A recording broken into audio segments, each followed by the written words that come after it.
Bonjour à tous et bienvenue. Aujourd'hui, on va faire le petit débrief du festival Black Movie de cette année 2025, mais on va le faire un petit peu différemment de l'année passée, parce que l'année passée, on vous a donné plein de films à voir et je suis sûr que vous les avez tous vus. Donc voilà, comme on sait que vous avez vu tous ces films qui plus est facilement trouvable, eh ben, on a décidé qu'on allait faire un petit peu plus simple. Aujourd'hui, on va faire notre remise des prix personnels.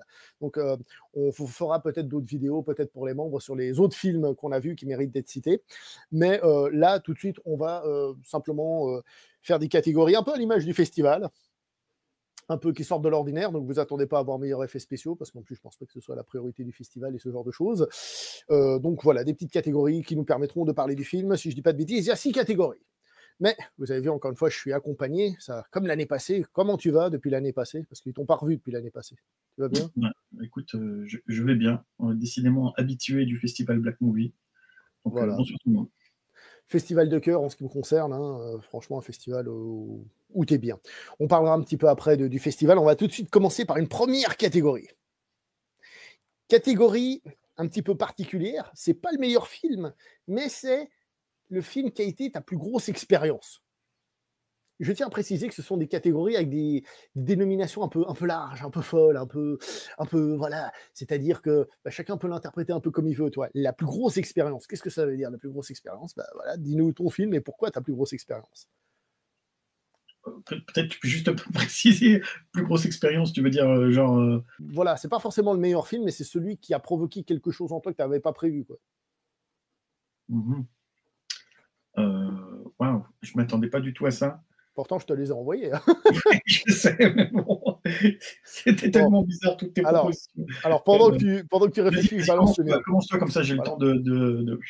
Alors moi, je vais commencer par parler du film mexicain. Je dis le film mexicain parce que c'est le seul que j'ai vu et tu sais lequel c'est. Cabeza de vaca, tête de vache, qui a été, pour le coup, c'est vraiment une expérience, dans le sens où le film, il a un côté un peu, une sorte d'hallucination visuelle, on va dire. Je ne sais pas comment décrire ça. L'histoire du film se base sur une histoire vraie d'un conquistador qui s'est échoué en Floride et qui a traversé les États-Unis pendant 8 ans. Enfin, les États-Unis, c'était pas les États-Unis, hein, vous imaginez bien, hein. Mais pendant 8 ans, il arrivait là, fait hey, non, c'était pas les États-Unis. Et donc, justement, il a connu les différents peuples qui habitaient sur place, les natifs américains, et de fil en aiguille, il a été plus ou moins adopté, respecté par les gens sur place. Et quand il est revenu à la civilisation, il avait un petit décalage. Ça vous rappelle plein de films que vous avez déjà vus, je suppose. Hein. Mais le film n'est pas un film d'aventure, ce n'est pas un film d'action, c'est un film de sensation. C'est pour ça qu'une grosse expérience, ça colle bien. C'est un film de sensation. Il a une mise en scène qui est parfois très théâtrale aussi dans la manière de parler, mais ça colle avec un côté rétro, conquistador et compagnie. Et il y a un côté presque trip de fou, on sombre presque dans la folie avec le personnage. C'est un petit peu particulier comme film. Donc c'est un film mexicain, si je dis pas de bêtises, qui date de 1990, hein, donc c'est pas un film qui est tout récent. Hein. Et c'est considéré comme un des plus grands films mexicains. Et alors, je ne suis pas un expert en cinéma mexicain, donc je ne vais pas vous dire, bah oui, évidemment que c'est un des plus grands, parce que pour ça, il faudrait en connaître beaucoup. Mais en tout cas, il y a vraiment quelque chose qui se dégage de ce film. Et pour la petite histoire, parmi les gens qui ont travaillé sur le film, on peut le voir au générique, il y a un certain Guillermo del Toro. Voilà. Pour dire qu'il y a quand même des gens qui ont fait leurs premières armes sur ce film. Et il y a un truc qui m'a étonné. Il y a une scène, d'ailleurs, je l'ai partagé sur Facebook, il y a une scène où le personnage est donc avec ses locaux et il y a des personnages féminins qui sont peints en bleu de la tête aux pieds, avec des espèces de marques noires. Hein, et j'ai dit, en fait, c'est des navis. Hein. En fait, on est dans Avatar. Hein. Mais vraiment, c'est pour ça que j'ai dit l'histoire du Conquistador, ça doit vous rappeler plein de trucs. Je me suis dit, mais il date de quelle année ce film? Si je dis pas de bêtises, celui-là, il date de 1990. Si je dis pas de bêtises. Okay. 91, pardon. J'ai dit une bêtise. 91. Et j'ai vu ça, j'ai fait, bon, alors évidemment, ça n'a rien à voir avec Avatar dans le genre catégorie de public. Mais je me suis dit, James Cameron a dû voir ce film, c'est pas possible quand j'ai vu ce truc. Alors, je l'ai partagé sur Facebook, j'allais la partager sur YouTube, et parce qu'il faut savoir que je voyais le film, et j'ai fait, attends, je vais prendre une photo, voir si j'arrive à prendre une photo du truc.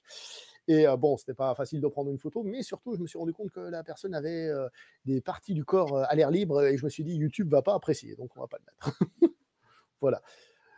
Donc, si avec tout ça, ça n'attire pas un minimum votre curiosité, c'est clairement pas un film grand public, mais niveau expérience, j'ai fait waouh, ah ouais, là j'ai vu un truc quoi. Même la musique est cool avec un côté un peu sombre comme ça. Enfin, c'est très particulier, mais c'est vraiment une expérience. Voilà. Du coup, moi, je suis désolé, je commence direct à être anticonformiste, mais j'ai un ex-aequo. Alors, du coup. Ah, tout de suite. Vas-y. J'ai donc le film Agora de Edin Slim, qui est un film qui vient de Tunisie, en tunisien, enfin en arabe de là-bas.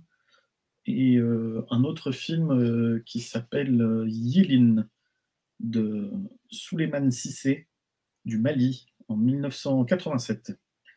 Et je vais peut-être commencer par celui-là, Yélin. C'est un film assez difficile à saisir, un petit peu hallucinant, parce qu'en gros, ça parle de magiciens.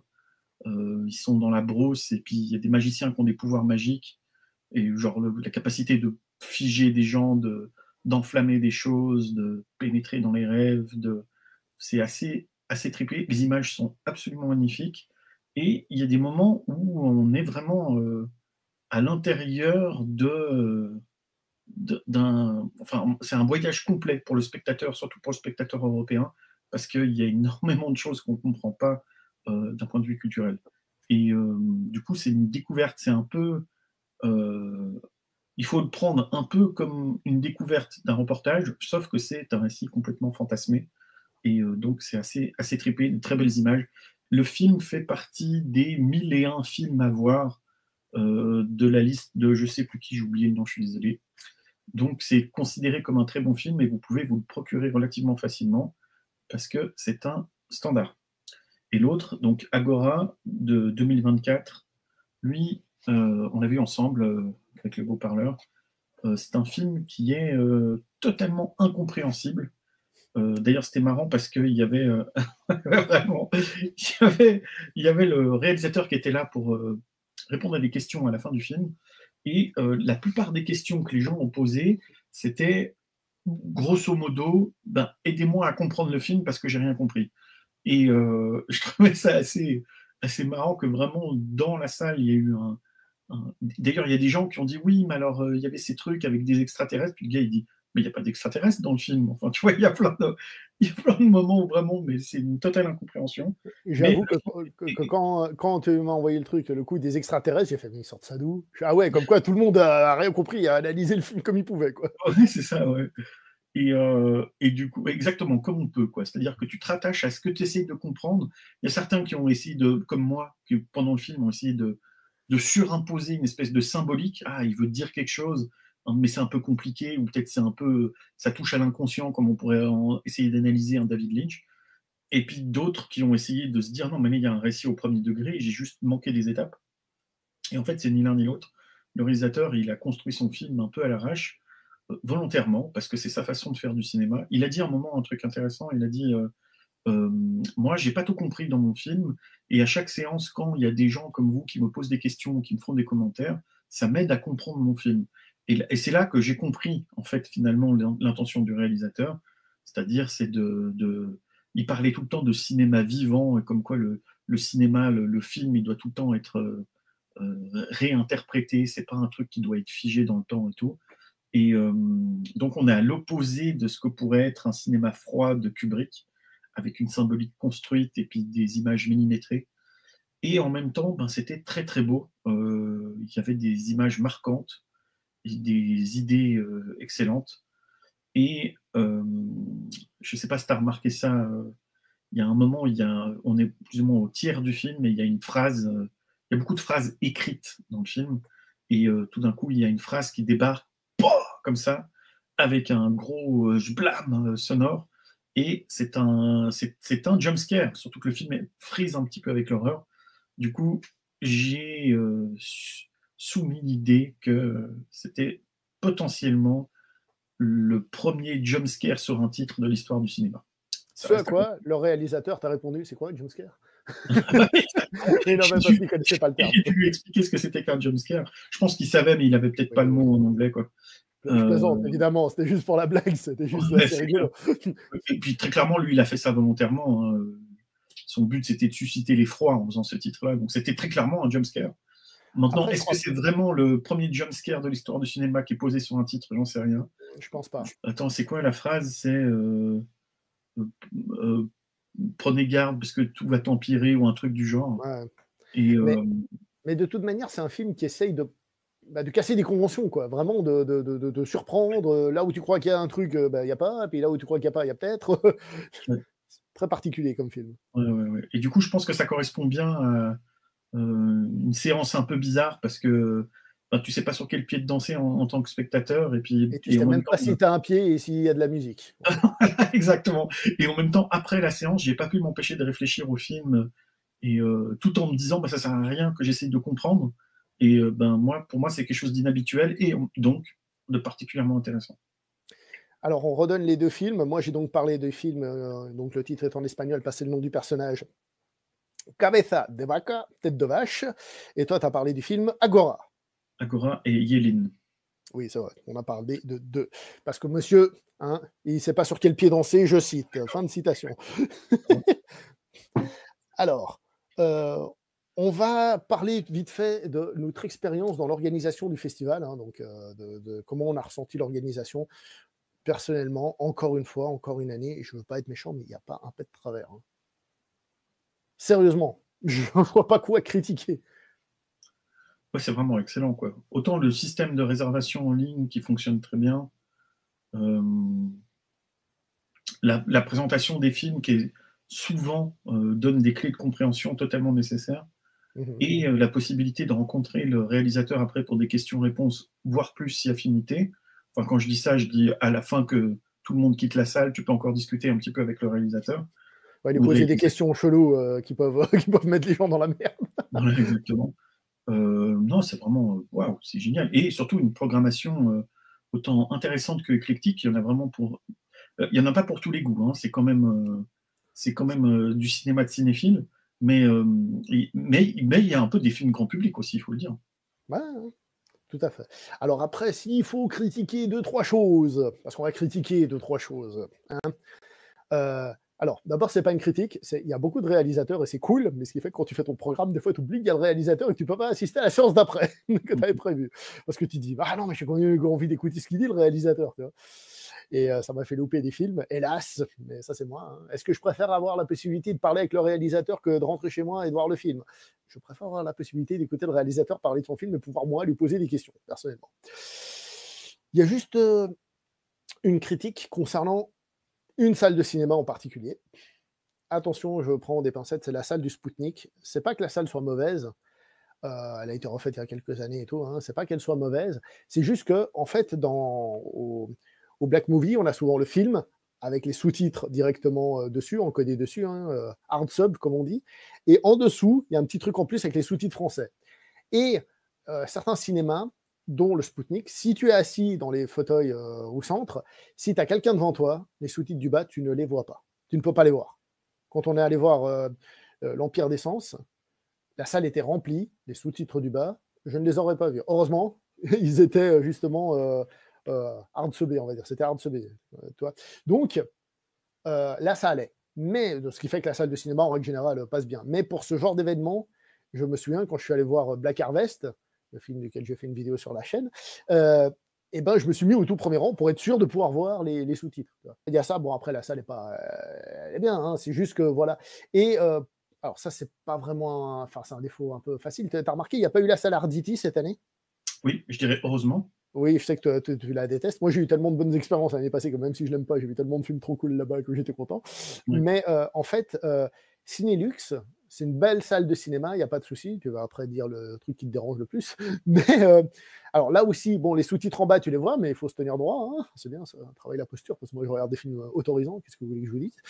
Non, mais par contre, le souci, mais ça, c'est voilà, c'est que pour y aller, c'est il y a les connexions, par exemple, en transport en commun ne sont pas forcément les plus directes. Et pour y aller, ça prend quand même un petit temps de marche, quoi. Et parfois, dans le timing, encore une fois, ça peut être compliqué. Mais ça, encore une fois, ça nous de nous organiser. Critiquer ça, ça me paraît un peu gros. Voilà, en gros. Mais pour le reste, les gens toujours super sympas, super efficaces. J'ai pas eu un seul problème. J'ai pas vu un seul problème. Tu parles avec les gens, ils sont présents. Enfin, je veux dire, non, sérieusement, je trouve enfin, je ne vois pas quoi critiquer sur l'organisation du festival. Il y en a d'autres, hein, il y a des trucs à critiquer, hein, mais celui-là, franchement, voilà. Vous voyez, j'ai récuré pour dire ce que je pensais. À toi, est-ce que tu as quelque chose à dire d'autre? Non, j'ai rien à dire de plus. Effectivement, le Cinélux est peut-être un peu excentré par rapport aux autres salles. Maintenant, c'est juste parce que nous, on est gourmands, quoi. On enchaîne les films. Donc forcément, on enchaîne les films, on a un timing très serré pour passer d'un film à l'autre. Si tout d'un coup, on doit faire 20 minutes de marche pour passer d'un film à l'autre, ça le fait pas. C'est un peu décourageant. Mais bon, si tu es quelqu'un de, on va dire, normal, et que tu fais juste un film pour une soirée, ou peut-être un film dans le festival, le Cinélux, c'est quand même un chouette endroit, Ouais, oui, oui, quoi. oui, oui. Pareil pour le Spoutnik, qui est un endroit, donc c'est dans l'usine, hein, c'est un peu un squat, c'est un peu dans un quartier qui peut faire peur à certaines personnes.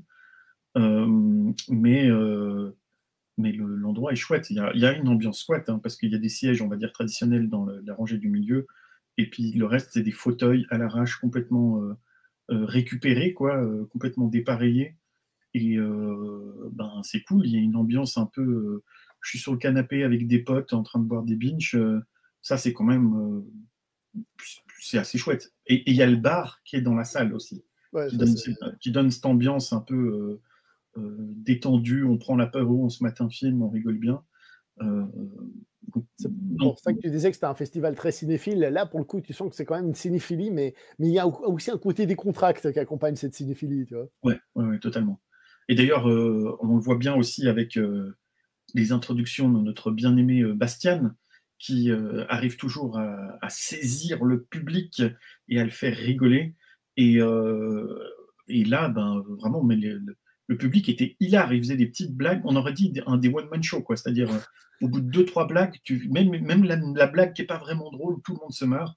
Donc, c'est bien. Ça veut dire qu'en fait, les gens, ils viennent en mode découverte. Ils viennent pas en mode hyper sérieux, on va respecter le film et le truc ou je sais pas quoi. Non, ils viennent par curiosité et je pense que c'est finalement l'atout de ce festival, quoi. Bah, les présentations de Bastien sont clairement incroyables. On va pas se mentir. Il situe le Ouais. film, il fait de l'humour, enfin, il t'accueille. Enfin, bref, il fait super bien. Bon, les autres, ils font très bien aussi. Hein, on va pas se mentir, même si c'est clair, il n'y a pas ce côté one-man show humoristique qui t'accueille et qui te fait te sentir bien.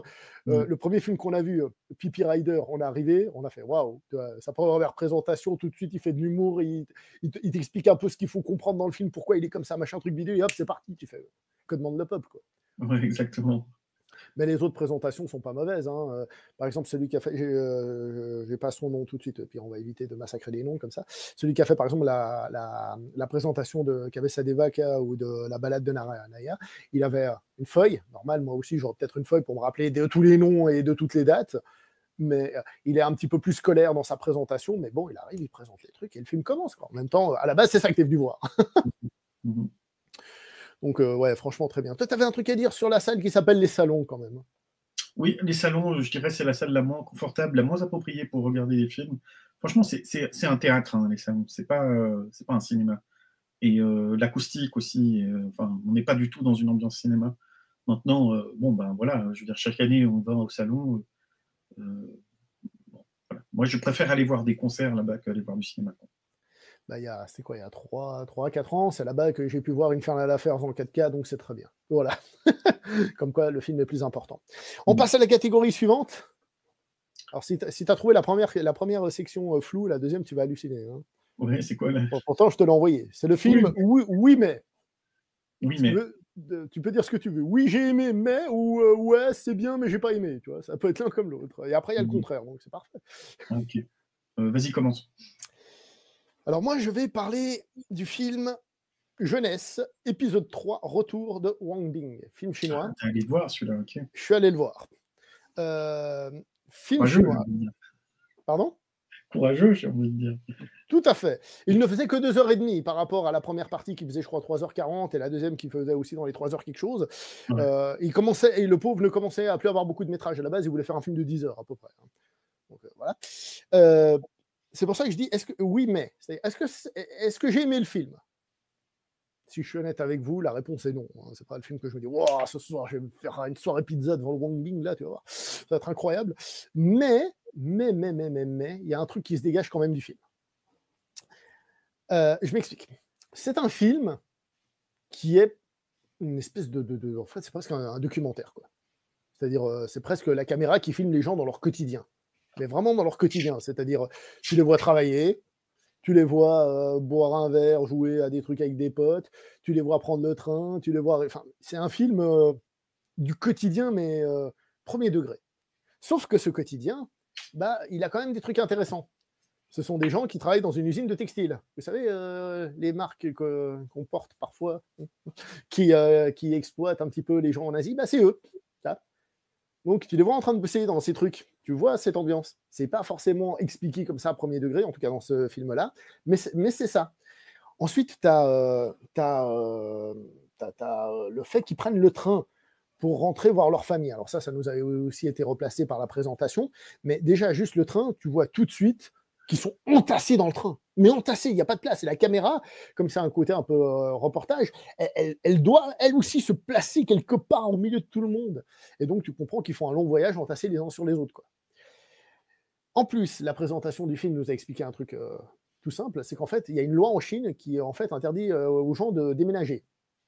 Ce qui fait que ceux qui habitent dans des campagnes lointaines, pour aller travailler, ils doivent faire des kilomètres et des kilomètres, et je rappelle des kilomètres chinois, pas des kilomètres comme chez nous, hein, c'est-à-dire des gros kilomètres, pour aller travailler. Donc, ils dorment sans doute sur place, parce qu'ils travaillent, je sais pas moi, c'est une bêtise, de 7h à 22h, hein, tous les jours. Sauf, il nous a dit le dimanche, où ils ont la chance de pouvoir finir à 18h. Un truc du genre. Et ça nous a été dit dans la présentation. Et en fait, ils ont des moments de congé lors du Nouvel An, et c'est le moment où ils doivent retourner voir leur famille. Et donc, ils dépensent beaucoup d'argent pour retourner voir leur famille, qui est hyper éloignée. Parfois, ils y vont pour très peu de temps, paraît-il que quelques heures. Et justement, le film ne peut pas critiquer ouvertement ça, mais il parle de ça quand même.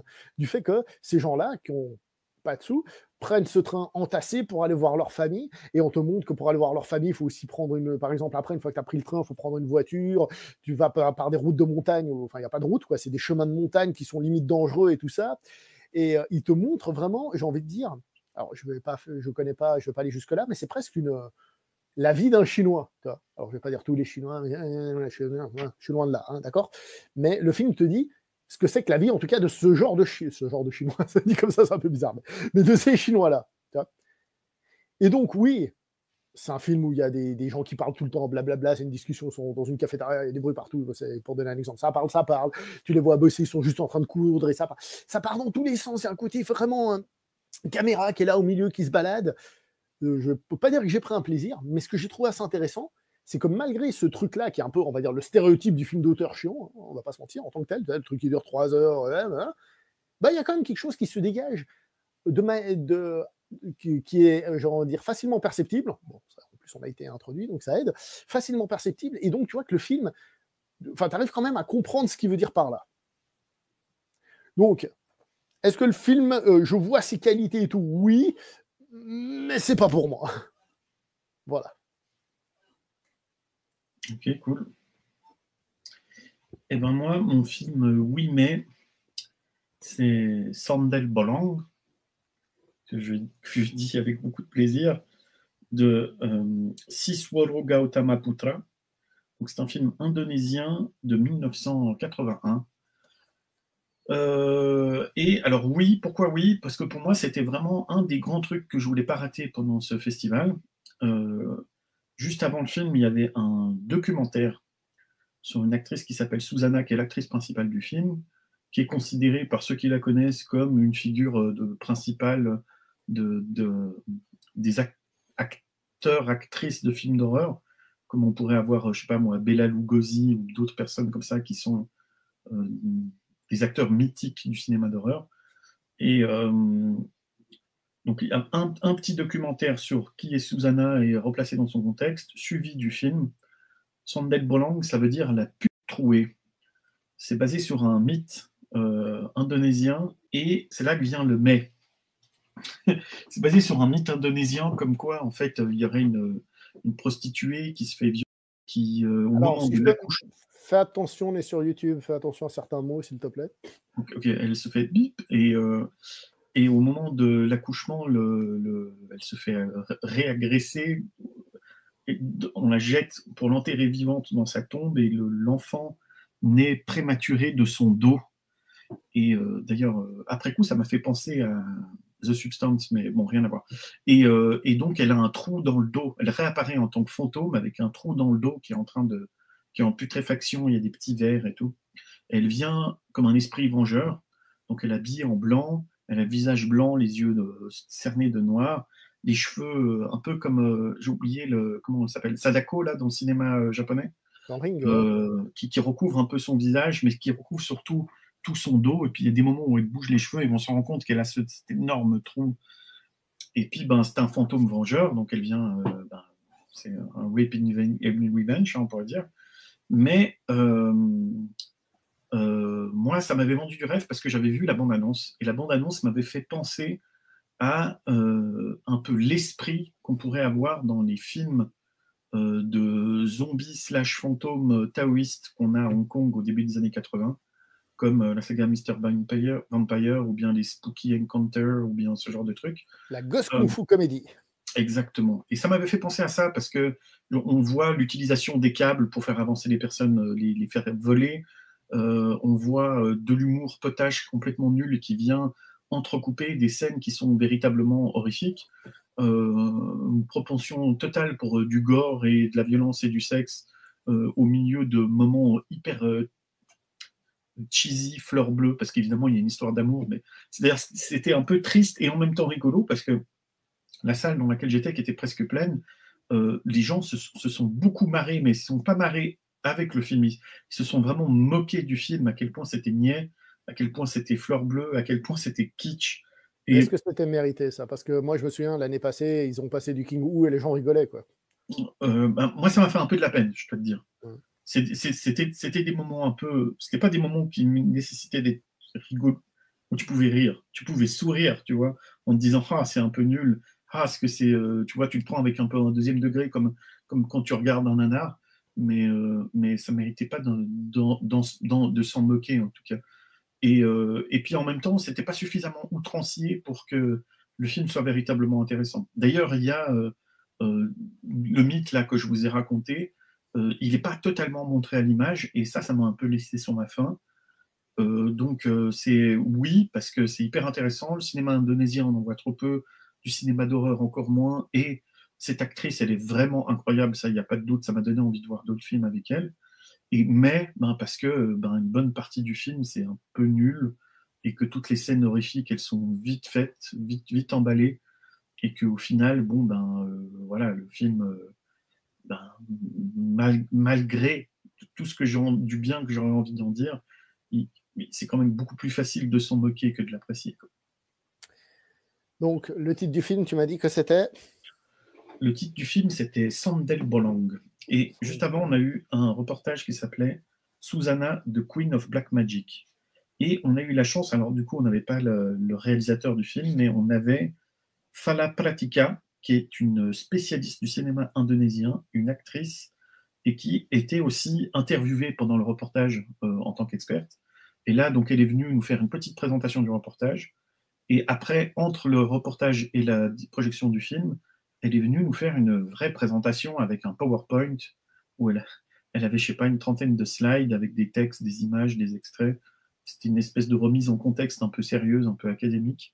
Elle était charmante, cette dame. Surtout qu'il m'a fallu plusieurs fois pour comprendre le mot film. Elle l'a jamais dit film.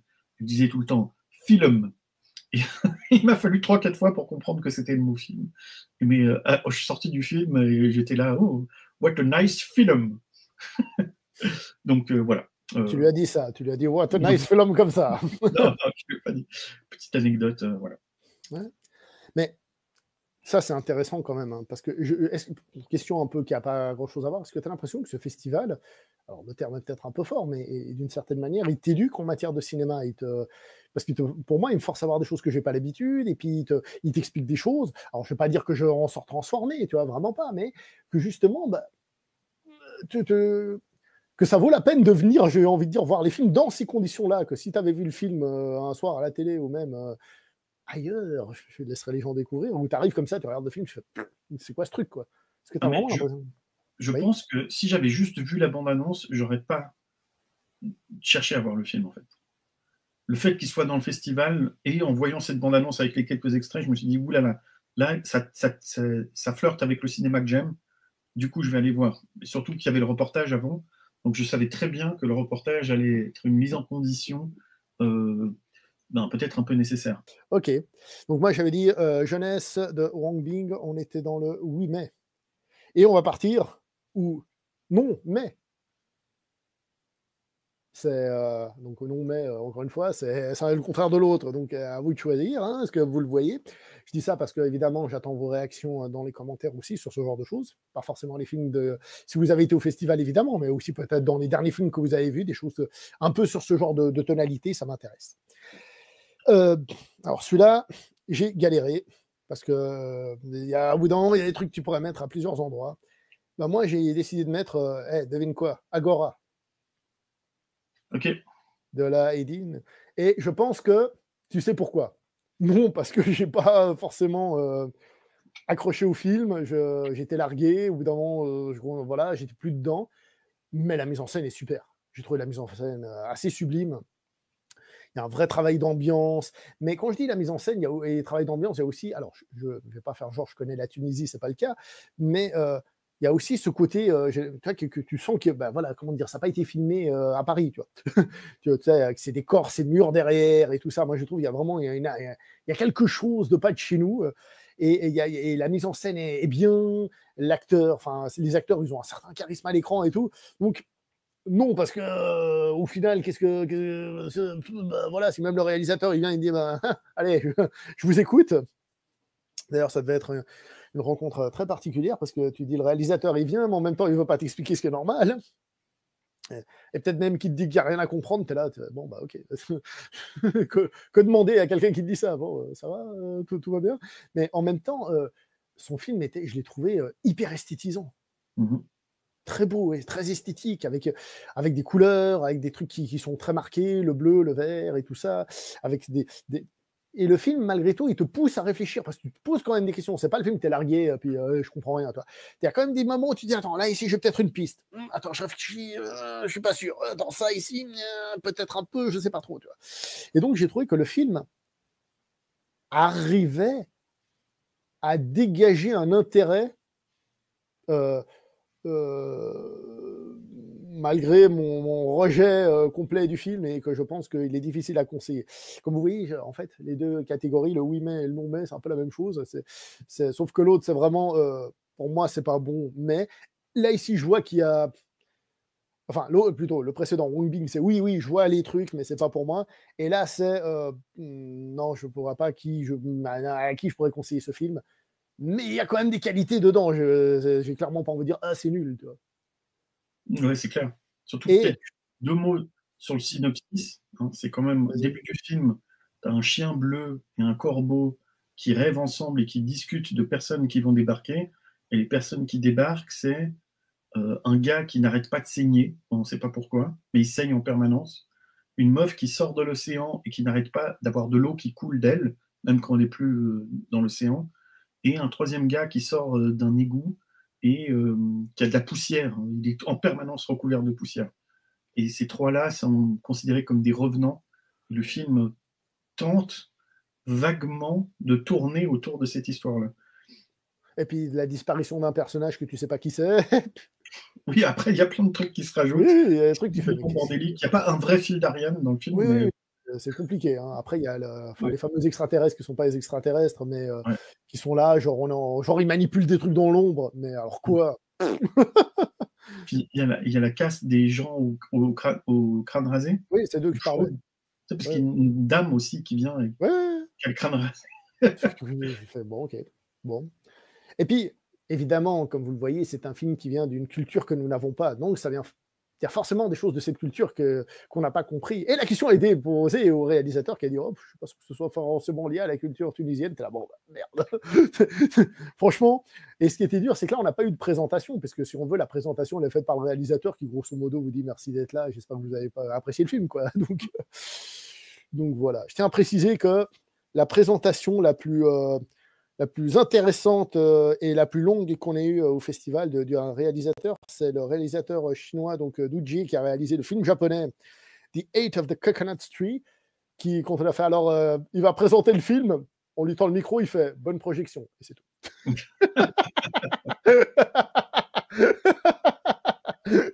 Bref, voilà. Donc Agora, c'est quand même un film qui est intriguant. Tu vois, si quelqu'un me dit ça a l'air intéressant, je dirais écoute, teste. Je pense que si tu. Justement, Lynch nous a quittés dernièrement. Si tu aimes ce genre de truc où tu comprends pas tout, mais tu essaies de ressentir peut-être plus que de comprendre et tout ça, essaye de le voir. Franchement, si c'est ton délire, essaye. Mais, pour moi, je me vois mal dire à un pote ah, j'ai vu un film, regarde-le, il va te plaire. De base, non. Je suis totalement d'accord. Tu as déjà répondu dans cette catégorie, je suis en train de me perdre. Non.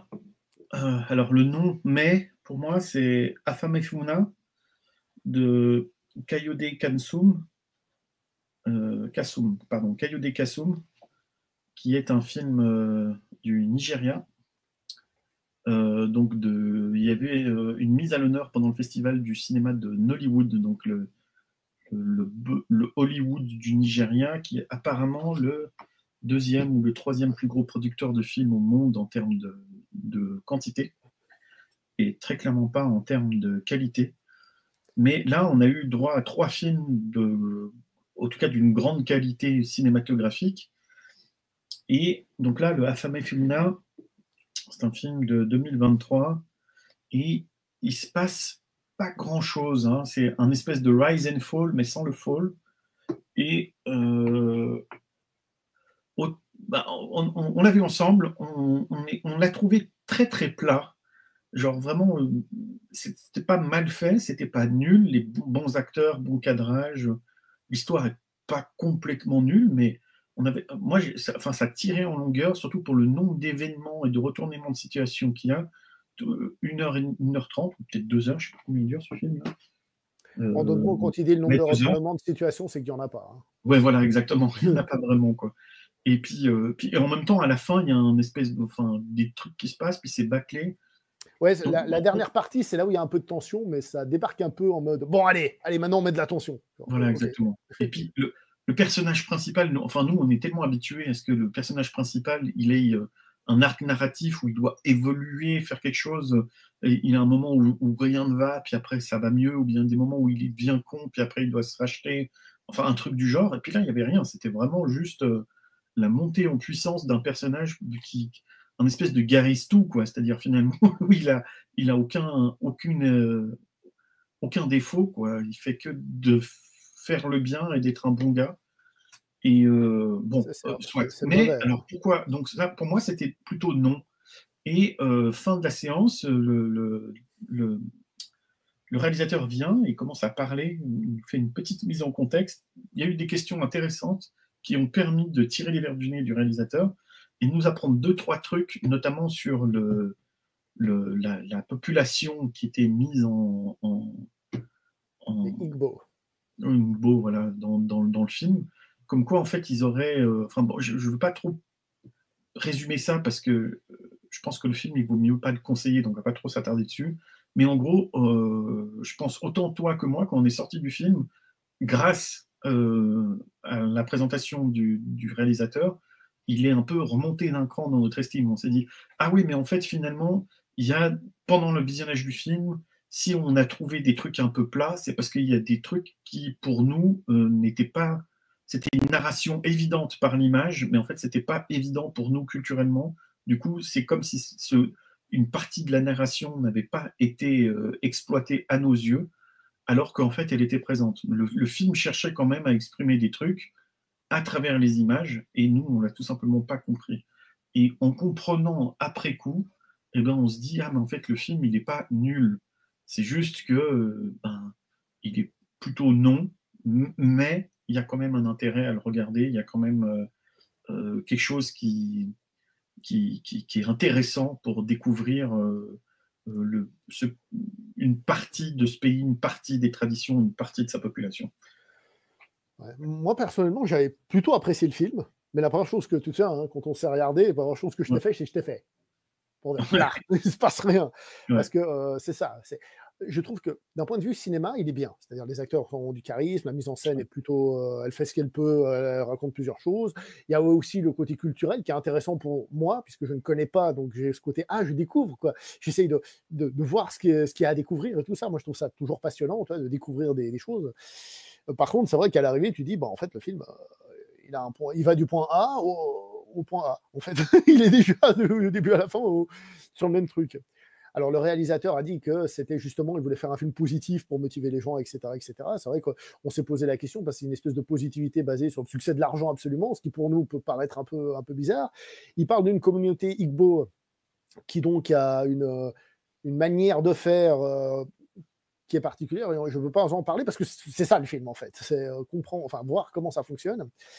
Et je ne sais plus ce que je voulais dire. Et le film en lui-même, moi j'ai trouvé qu'il était plutôt intéressant, mais en fait là où justement tu t'attends, surtout qu'au début ça se présente un peu comme un thriller, tu vois, un truc comme ça. En fait, plus le film avance, tu te dis, il n'y a rien de spécial. Et il y a un truc qui est souvent revenu dans ce festival, c'est que ce sont des films de fiction, mais qui sont en fait un peu des reportages fictionnalisés. Tu vois. Ce sont des fictions pures et dures, mais ça pouvait être un reportage, que ce soit Black Harvest, que ce soit celui-là, puisqu'il dit que finalement c'était comme une espèce de reportage de ce que c'est qu'un Igbo, la vie d'un Igbo. J'ai parlé de jeunesse de Wang Bing. Tu vois. Il y a ce côté un peu, pas tous les films, mais c'est un truc qui est souvent revenu, ce côté, ce sont des fictions, mais en fait ce sont des fictions qui se veulent vraiment capter une forme de réalité. Et moi, le film en lui-même, d'un point de vue, comme j'ai dit, forme et tout ça, m'a bien plu. Mais c'est vrai que quand le film devrait mettre un petit coup de rein, bah non, en fait. C'est là où il m'a un petit peu. Et puis à la fin, justement, ouais, il y a des ellipses à des moments. Tu fais oula, ah ouais, là, tout d'un coup, il y a des ellipses. Tu fais pour arriver à certaines discussions. Tu fais oula, ok, ok. Et comme tu as dit, le personnage principal, au début, il est gentil, au milieu, il est gentil, vers la fin, il est gentil, à la toute fin, il est gentil. Tu sors de le cinéma, il est toujours gentil. Et c'est pas juste qu'il est gentil, il est gentil et il réussit dans tout ce qu'il fait. C'est pas un rise and fall, comme tu as dit, c'est un magnificent rise. Ouais, c'est un rise sans le fall. Voilà. Ouais. Voilà pour ce film. Donc, Affamé Funa. Ben, on passe au suivant. Le suivant. Et j'ai failli mettre Affamé Funa dans le suivant. Hein, attention, parce que justement, la discussion avec le réalisateur a quand même, en tout cas, souligné les intentions, parce que sans ça, on est peut-être un petit peu perdu. Et aussi, pas oublier la distance culturelle. Hein. Ça, faut pas. La catégorie suivante. Le film dont la remise en contexte lors de la présentation ou alors la discussion avec le réalisateur, tout ce qu'on veut, a rendu le film intéressant, voire carrément incroyable, génial, etc. Bon, là, c'est compliqué parce qu'il y en a beaucoup. Est-ce qu'il y a un film que si tu l'avais pas vu avec la présentation, tu aurais dit, mais c'est quoi cette merde? Puis quand tu as vu la présentation, tu fais, oui, moi, il y en a un. Moi aussi, il y en a un. Je sais pas si c'est le même. C'est peut-être le même, on va voir. Pepper Rider. Totalement. Totalement Pepper Rider. Allez, on chante la chanson. Banzai, Banzai, Sayonara, Banzai. C'est le premier film qu'on a vu, et ça fait plus d'une semaine. Musique de merde. Voilà. Bon, vas-y, je te laisse commencer par Pippi Rider. Pippi Rider. Alors, pour moi, c'est un non, mais un petit peu.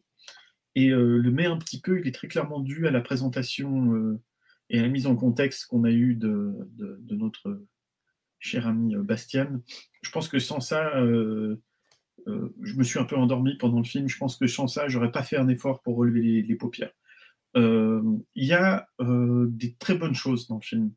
Je suis sorti de la séance en me disant c'était chiant, et en y réfléchissant après, je me suis dit non, mais il y a quand même des bons trucs. Mais voilà, moi le seul, j'avais écrit un commentaire pour Pepper Rider, et je crois que le commentaire que j'ai écrit, c'est joyeusement bordélique et inutilement foutraque. Voilà, je pense que ça résume totalement ma pensée. À toi. Bah, moi, j'aurais dit film totalement inutile tout court, mais chacun son point de vue. Moi, je l'ai un peu moins aimé que lui. Moi, j'ai moins réévalué. Alors, Pippi Rider, on va quand même dire que c'est réalisé par Shinji Somai. C'est un film de 1983, qui est un film donc on va dire l'âge sombre du cinéma japonais, mais ça marchait pas trop. Hein. Désolé, on répète ce qui a été dit dans la présentation. Et en réalité, d'après ce qui nous a été dit, c'était une époque où ce qui fonctionnait un peu au cinéma japonais, c'était les films pour enfants et les films de Yakuza. Donc, ils ont décidé de faire des films de Yakuza avec des enfants. Et on a donné ça à ce réalisateur qui, lui, avait des ambitions artistiques et il a dit « Ouais, pas de problème, je te fais ton film, pas de problème. » Et en fait, le gars, en fait, il a piraté le film totalement et il a décidé d'en faire une œuvre un peu bizarre, avec des effets de mise en scène, des trucs, des machins. Il a un petit peu appuyé le truc. Ce qui en fait un film qui, sur le papier, te représente quelque chose, qui, dans l'exécution, te fait autre chose et qui, à l'arrivée, ne mène nulle part. En fait, il me fait un peu penser à Seijun Suzuki sur des films comme La Marque du Tueur, par exemple, très connu pour avoir totalement fait exploser le film qu'on lui a refilé. On lui a dit, tiens, tu vas faire un polar. Il fait, ouais, pas de problème, je te fais un polar. Donc, c'est un peu ce genre de choses. Le film est quand même assez long, il fait près de 2 heures, un petit peu moins de 2 heures. On nous avait dit qu'à la base, il voulait faire un film de 4 heures, si je ne dis pas de bêtises, mais que comme il était censé être en double séance avec un autre film, justement, ils lui ont dit, écoute, on va faire juste une version de 2 heures. Et le problème du film pour moi c'est qu'il est, c'est un film qui est un film bâtard à tous les niveaux, quoi. C'est-à-dire que, voilà, quoi. Il y a des effets de caméra qui sont cool, mais qui sont totalement gratuits pour être là. Il y en a un, par exemple, que j'ai trouvé hyper intéressant, et pourtant, en plus, il y a un gros ratage dedans. C'est au bout d'un moment, les personnages, ils sont dans un appartement, et quand la caméra va sur le côté droit de l'image, il y a l'image qui comment dire ça, qui scintille, qui frétille comme ça. En fait, comme quand on a un problème avec ça, d'accord, comme quand on a un problème avec ça. Et justement, je me suis dit, tiens, ça ressemble au souci qu'on a avec ces machins-là. Et je dis, tiens, c'est bizarre. Puis je me suis dit, c'est peut-être, je sais pas, un souci de la pellicule et tout. Je fais, non, d'un côté, c'est bon, de l'autre côté, il y a ça. C'est très bizarre. Et en fait, à un moment donné, on comprend pourquoi il fait ça. Parce qu'en réalité, de ce côté droit de l'écran, derrière, il y a des fenêtres. Mais ce n'est pas des vraies fenêtres. En fait, par derrière, il va mettre des feux d'artifice, mais qui sont des feux d'artifice qui sont justement incrustés. Et du coup, ils sont en gros plan, comme si tu étais tout près du feu d'artifice, qui ne correspondrait pas à la distance par rapport au point de vue que tu aurais à cet endroit-là. Et du coup, visuellement, tu fais ah ouais, ça a de la gueule, ça dégage un truc, quoi, franchement. Et même sur la fin de la scène, il fait en sorte que l'image qui est derrière, donc de ces feux d'artifice, passe devant l'image de l'appartement. Que l'image qui est derrière, l'image de devant s'efface un peu pour que l'image de derrière ressorte et le feu d'artifice. J'ai vu ça, je fais waouh, c'est un truc de fou. Ça sert à rien. Enfin, je sais pas si c'est vrai que j'ai absolument rien compris, mais waouh, c'est cool, quoi. Mais ça sert à rien. À la fin, il y a les gamins, ils se battent. À un moment donné, il accélère en gardant le son, et après il se dit allez, maintenant je me ralentis. Pourquoi? Et j'ai toujours pas compris. Donc oui, il y a un travail de mise en scène qui est incroyable, des hyper longs plans séquences avec des défauts, je pense que tu vas le relever. Mais le début du film, c'est une caméra posée comme ça dans les rues. Encore une fois, stéréotype film d'auteur un peu chiant. Je prends ce stéréotype parce que tout le monde comprend. Hein. Et ensuite, la caméra, elle passe, on passe dans la piscine, il y a un autre son qui arrive et ça, on comprend que les sons ont été enregistrés après coup, en tout cas que ça a été réenregistré. Tu arrives dans la piscine et on est dans la piscine et à un moment donné, par exemple, les bruits de la piscine s'arrêtent net et on entend des bruits de moto et la caméra va ensuite ressortir de la piscine pour arriver sur un parking où il y a des motos. Donc j'ai trouvé qu'il y avait vraiment des trucs, tu fais waouh. Mais alors, le film en lui-même, on n'avait pas aller par 4 chemins, je me suis fait chier, j'ai trouvé ça nul, j'ai détesté, mais oui, il y a un truc. Et là, clairement, la mise en contexte nous fait comprendre ce qu'il fallait regarder et où était l'intérêt. Parce qu'à part ça, en ce qui me concerne, c'était hardcoreissime. Hein. Pour le premier film, il nous a accueillis, bam, comme hack. Totalement. Un gros bordel d'intention. Ouais, c'est vrai que si on n'avait pas eu cette simple clé de lecture, à savoir film de Yakuza mélangé avec un film pour enfants, complètement exposé par le réalisateur. Voilà, je pense qu'on l'aurait juste trouvé complètement nul. Et puis là, on se dit, ah ouais, ok, il y a tout ce que tu as expliqué, quoi. Il a kidnappé, il a détourné son film. Et ouais, totalement. Et les plans séquences, est-ce que j'ai vraiment quelque chose à dire sur les plans séquences? Il y en a beaucoup, ils sont bien faits pour certains. ce qui m'a impressionné, c'est qu'il y a des scènes d'action. C'est quand même les acteurs principaux du film, c'est trois gamins, enfin gamins, on va dire des ados, je ne saurais pas trop dire, entre 15 et 18 ans, un truc comme ça. Et ils sont bons. Ils sont bons parce qu'on voit qu'ils savent faire du théâtre. Leur corps est expressif, ils se donnent à fond. Et il y a pas mal de scènes où il y a de l'action physique, même si c'est pas du cinéma d'action, hein, mais il y a de l'action physique, ils se courent après, ils se tirent dessus, il y a des couteaux, il y a des trucs, il y a des machins. Et tout ça, c'est en plan séquence. Et ça, ben, bravo, parce que on sentait quand même qu'il y avait une chorégraphie, il y avait quelque chose qui était prévu et qu'ils l'ont fait à l'écran. Est-ce que ça rend bien? Pas forcément, mais bel effort. Et un autre truc aussi que moi j'ai beaucoup ressenti et qui est en même temps un point fort et en même temps un point un peu nul, c'est le manque de budget. Et du coup, le gars, avec son petit budget, ben, il a fait ce qu'il pouvait pour. On sentait qu'il avait envie de faire des expérimentations. Et ben, les plans séquences s'intègrent là-dedans, quoi. C'est-à-dire, ben, faire un plan séquence, s'il est bien fait, ben, c'est hop, c'est emballé, et puis après, on tourne quelque chose d'autre. On n'a pas besoin de faire, typiquement, moi, il y a une scène où normalement, il aurait dû avoir des chants contre chants. Là, hop, c'est fait en plan séquence. Donc, il y a un des personnages qui parle, qui est filmé de dos en permanence. Et ben, d'un côté, ben, c'est raté parce que ça aurait vraiment nécessité un chant contre chant. Mais d'un autre côté, ben, le fait de faire en plan séquence, ça rajoute un petit côté film d'auteur. Peut-être on pourrait en étant capillotracté, on pourrait même y trouver une signification dans le fait que une des deux personnes qui parlent soit tout le temps montrée de dos. Mais au final, c'est juste, ben, ils se sont accommodés de leur budget. Ils avaient qu'une seule caméra et puis ils se sont dépêchés de faire leur scène en moins d'une heure, quoi. Comme avait dit lors de la présentation, ça c'est un film dans les débuts du réalisateur quand il commence à faire des choses. Et après, par la suite, semble-t-il, il a fait des films plus carrés, plus des chefs-d'œuvre. Là, c'était encore la période un peu compliquée, on va dire. Ça s'est ressenti à peine, un petit peu. Mais en tout cas, je l'ai ressenti un petit peu. Mais j'ai envie de dire que le film est une démonstration technique, en fait. Pour moi, c'est plus ça. C'est-à-dire, c'est le mec, il a pris un film qu'il s'en fout et puis il a fait une démonstration technique dessus. Voilà. Mmh. Totalement, comme un espèce de showreel, quoi. Genre, hey, regardez ce que je peux faire avec des caméras. Exactement. Donc, est-ce que je peux recommander ce film? Absolument pas. Non, vraiment pas. Mais si quelqu'un me dit j'ai kiffé, je dirais bah ouais, c'est possible. En tout cas, c'était pas mon pire film du festival. Alors que c'était pas ma meilleure séance en tant que telle.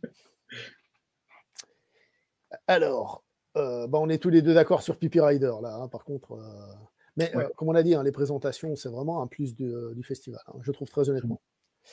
On va passer à la catégorie celle du vieux film que tu es content d'avoir pu voir ou revoir dans ce festival.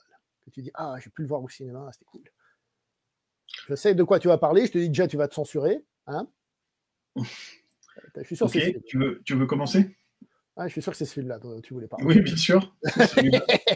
D'ailleurs, étonnamment, c'est le film duquel, à la sortie, on a eu la plus grosse discussion et presque la plus intelligente, toi, en réfléchissant à plein de trucs culturels et tout. Ouais, Donc, je cite pour toi, tu veux parler de l'Empire des Sens. exact. Voilà.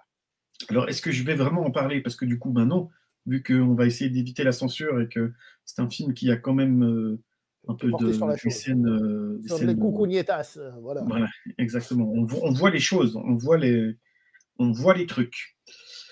Et voilà, maintenant, qu'est-ce que je pourrais en dire? Déjà, formellement, filmiquement, c'est absolument superbe. Hein, je veux dire, les cadrages, les couleurs, le casting, les deux acteurs, l'acteur principal et l'actrice principale, mais qu'est-ce qu'ils sont excellents. Ils sont Mais à aussi fond le dans leur reste, rôle. Pardon, ils désolé. sont, ouais, putain, ils se donnent à fond, ouais, c'est clair. Et bah, en même temps, peut-être qu'ils ont pris du plaisir aussi. Hein. T'as peut-être pas compris quand j'ai dit ils sont à fond. Ouais, exactement. Et ils sont allés profondément dans leur rôle. Voilà, exactement. Et, et oui, sinon, moi, je crois que c'était la première fois que je le voyais. Je ne suis pas 100% sûr, mais il me semblait que c'était la première fois que je le voyais, en tout cas. Et ça m'a ému, en fait, parce que j'ai retrouvé dedans. Moi, ce que j'ai vu dans ce film, c'est le déroulé de je t'aime un peu, beaucoup, passionnément, à la folie. Et c'est vraiment c'est vraiment toutes ces étapes sont montrées dans le film et la folie de la passion. Et pour moi, elle est pointée du doigt. J'ai l'impression, moi en tout cas c'est comme ça que je l'ai compris, et je veux bien admettre que ça soit une interprétation très personnelle et peut-être pas la volonté de l'auteur, ou en tout cas pas comme la plupart des gens vont le recevoir, mais je l'ai vraiment compris comme une dénonciation de la passion, cette passion qui consomme le couple, au détriment de cette image, on va dire, un peu faite de respect où les gens s'entraident, que pourrait être l'amour ou le couple. Alors que là, c'est vraiment une rencontre explosive et les deux, d'un commun accord, se détruisent en fait, Est-ce que c'est jusqu'à pas la fin complètement tragique en fait, une fin est-ce que tragique. c'est pas à l'image du film en lui-même, c'est-à-dire esthétiquement très beau, très soigné, des plans de fou, de malade, des compositions de cadres et tout, et en même temps ce côté, d'un côté un film cinématographique, toi, et puis d'un autre côté un film un peu sale, tu vois. Est-ce que finalement on retrouve pas ça un peu dans ce que tu es en train de dire? Non, parce que moi je vois ça vraiment comme une dénonciation, comme une mise en garde.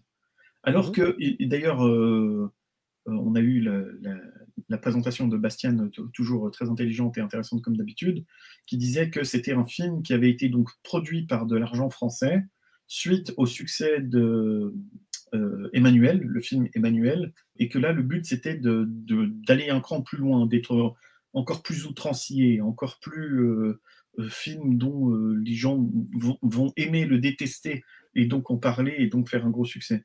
Et alors très Mais, clairement, mais autant le scénario que ce qu'on voit à l'image met ça, il y a de ça là-dedans.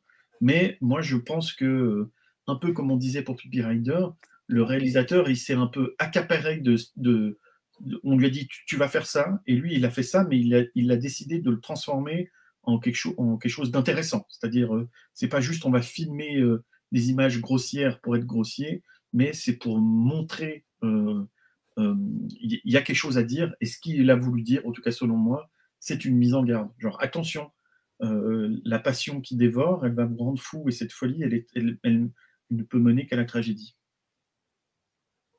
ça me plaît bien. Mais c'est marrant parce que vraiment, à la sortie, on a eu plusieurs tentatives d'explications, de théories et tout ça. Et je pense que c'est un film qu'on peut prendre au premier degré, c'est-à-dire, eh ben, je prends du plaisir parce que voilà, hein, parce que voilà.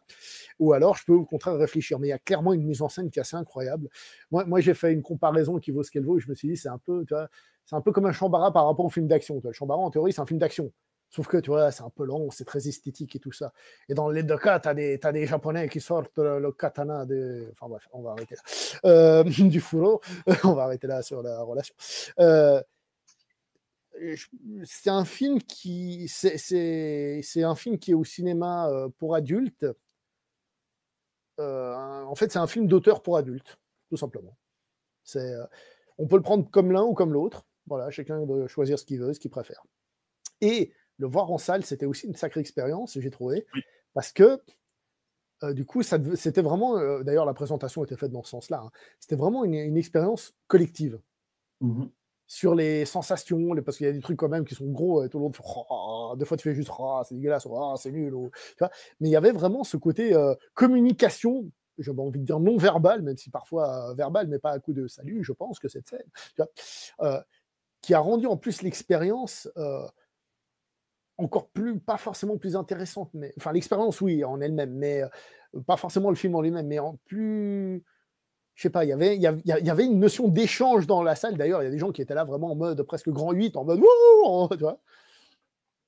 En fait, c'est un peu comme Avengers, mais pour adultes, quoi. J'adore. Ouais, c'est exactement ça, quoi. C'est exactement ça. C'est vrai qu'il y a eu des réactions très intéressantes dans la salle que je pense, moi, m'ont aidé à réfléchir sur le film aussi. Un truc, moi, j'étais un peu seul au fond de la salle, là, dans un canapé du Spoutnik, et j'étais entouré de filles qui devaient avoir entre 18 et 22 ans, et elles ont beaucoup ri, mais elles ont ri de gêne. Euh, je sentais qu'il y avait ça les heurtait dans leur vision. Non pas qu'elles étaient certainement pas prudes, c'est pas ce que j'essaye de dire.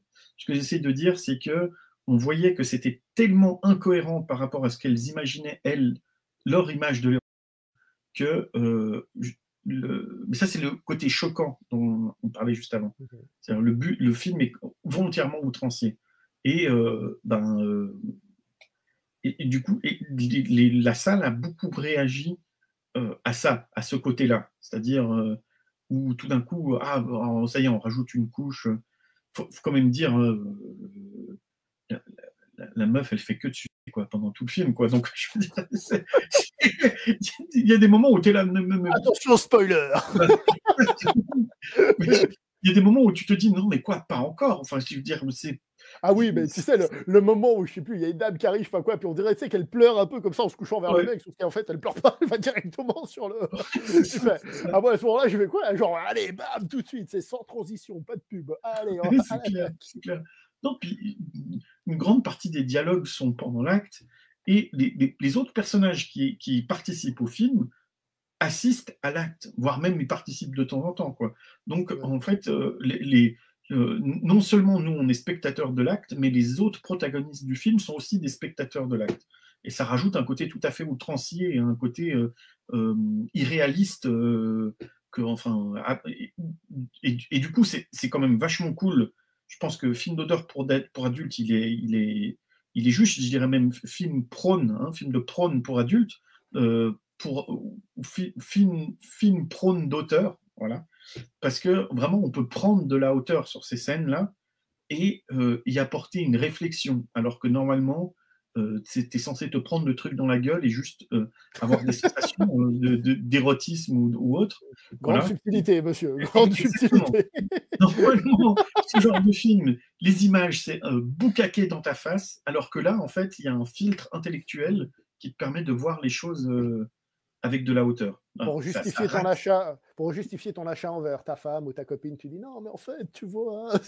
Non, précisons quand même, il y a quand même 2-3 scènes où j'ai fait ah ouais, là quand même ça va loin. Une scène d'amour non souhaité par une personne où j'ai fait ouais, là ça va quand même un peu loin.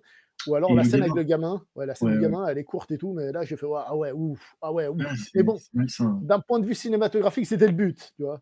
Mais là j'ai quand même fait ah ouais, même moi là, toi, autant le fameux coup de l'œuf, bon bah c'est la vie quoi. Ouais. Tu vois, mais là j'ai fait ah ouais, là quand même ouais, là j'avoue là, là ça picote quand même, faut le dire. Ouais, totalement. Et du coup, alors, est-ce que tu le conseilles de voir pour un premier rendez-vous avec ton love interest? Pourquoi pas? Écoute, moi je dirais pourquoi pas. Ça dépend de la demoiselle que tu en fasses. C'est clair que si tu es toi-même, je sais pas moi, un évangéliste confirmé, non. Non. mais écoute, pourquoi pas? Alors, premier rendez-vous, peut-être pas, tu vois. Mais au moins les intentions sont claires, tu vois. Et au passage, je vais dire un truc méchant. Bon, si tu sais pas ce que tu vas voir, toi, si tu sais ce que tu vas voir, tu peux le voir comme un test. Genre, peut-être qu'elle va se sentir dans l'envie de passer à l'acte, soit elle va aussi avoir une analyse intellectuelle, et là, tu te dis, bah, c'est bon, c'est la bonne. Ça reste à voir. Ça reste à voir. Ou alors, elle t'envoie bouler, puis tu fais, bon, bah, je vais revoir le film tout seul à la maison. C'est ça. Bon, moi, je dois te dire qu'au début du film, l'érotisme m'atteint, mais au fur et à mesure qu'on avance dans le film, les scènes de prône, je les trouve plus érotiques du tout, en fait. Je les trouve tragiques et tristes, et il n'y a pas de... Il n'y a rien qui se dresse en moi. T'as pas les poils qui se sont hérissés, je suis déçu. Non, exactement. Mais il y a aussi un truc, c'est que il y a ce que tu as dit, mais le film fait aussi un crescendo qui, au passage, correspond aussi, c'est ça qui est intelligent aussi dans le film, dans sa construction. Il y a ce que tu as dit, je t'aime un peu beaucoup à la folie, etc. Et je dirais même peut-être pas du tout, mais le film aussi dans sa construction générale, dans sa gestion entre guillemets du rythme posé à la japonaise, amène tout ce que tu as dit, mais suit aussi tout simplement la courbe de la chose, de l'acte. Ah oui, totalement. Avec une fin extrêmement haute qui tombe abrupte, quoi, en fait. Ouais. Donc il y a aussi cette construction-là dans le film. Donc c'est un peu particulier parce que c'est, comme on a dit, c'est d'un côté, en fait, c'est un film qui a un côté très sale, très interdit, tu vois. Et d'un autre côté, c'est un film, oui, mais tu vois, c'est un film qui arrive à joindre ces deux univers. Mmh. Voilà. Et ça le rend d'autant plus exceptionnel, je trouve. Enfin, en tout cas, moi, je le conseillerais vraiment, alors pas à n'importe qui peut-être, parce qu'il y a quand même des scènes, s'il y a des gens qui sont choqués par, la vision de l'acte, et très clairement, il ne faut pas voir le film, parce que c'est quand même un bon tiers du film, mais Plus qu'un mais bon tiers. une petite Je pense que le tiers, c'est la partie où ça parle, sans voilà, quitter l'acte. c'est peut-être l'inverse, c'est peut-être les 2 tiers du film. Ouais, voilà. Mais mais ouais, non, mais c'est tellement, beau et intéressant et choquant et en même temps, qui pousse à la réflexion, Et c'est un film excellent. qui Moi, laisse pas je lui ai il laisse mis, pas indifférent. il laisse pas indifférent, voilà. Je l'ai mis, pour moi, c'était une des meilleures, vu que j'ai mis des notes à chacun des films que j'ai vus, c'était une des meilleures notes du festival pour moi. On va partir dans le plus soft en ce qui me concerne, même si le réalisateur de la version précédente, parce que c'est un livre qui a été adapté plusieurs fois, a qualifié la version qu'on a vue de film pour adultes aussi, comme quoi. Et c'est vrai qu'il y a aussi quelques scènes de films pour adultes. Je me suis dit, c'est marrant, encore une fois, la salle était pleine, va savoir pourquoi. Les deux films où je vais voir où la salle est pleine, c'est des scènes où il y a, enfin, c'est un film où il y a des. Bref. Moi, je suis content d'avoir pu voir donc la balade de Narayana de Shoei Imamura. Et je profite, puisqu'on a beaucoup parlé de Bastian, que j'ai fait une vidéo avec Bastian sur Imamura, sur la chaîne, sur un autre film qu'il a fait. Donc, voilà, comme ça, vous avez loupé le festival, vous pouvez quand même vous rattraper un peu. Alors, parler de ce film, j'aurais peut-être de la peine. Je pense que c'est un film qu'il faut que je revoie, que j'analyse un petit peu plus en profondeur. Et je vais me faire huer et insulter par tout le monde avec ce que je pense que je vais dire. Moi, ça m'a vraiment fait penser à un film de villageois. Tu me diras, ça tombe bien, ça parle d'un village, oui. Non, mais c'est vraiment, j'allais dire un film de blédard, mais ça va être mal pris, tu vois. Vraiment, tu sais, le petit village où tout le monde se connaît, où tu as la famille de l'un qui est amie avec la famille de l'autre, mais qui est en fait peut-être pas amie, qui est par derrière du mal, etc. C'est vraiment ce qu'il y a dans les hautes sphères, vous voyez, un Game of Thrones, ou les sections où ils se font la guerre et tout entre eux, mais on rappelle que c'est pareil chez les gens du bas, j'ai envie de dire. Tu vois. Il y a tout ce côté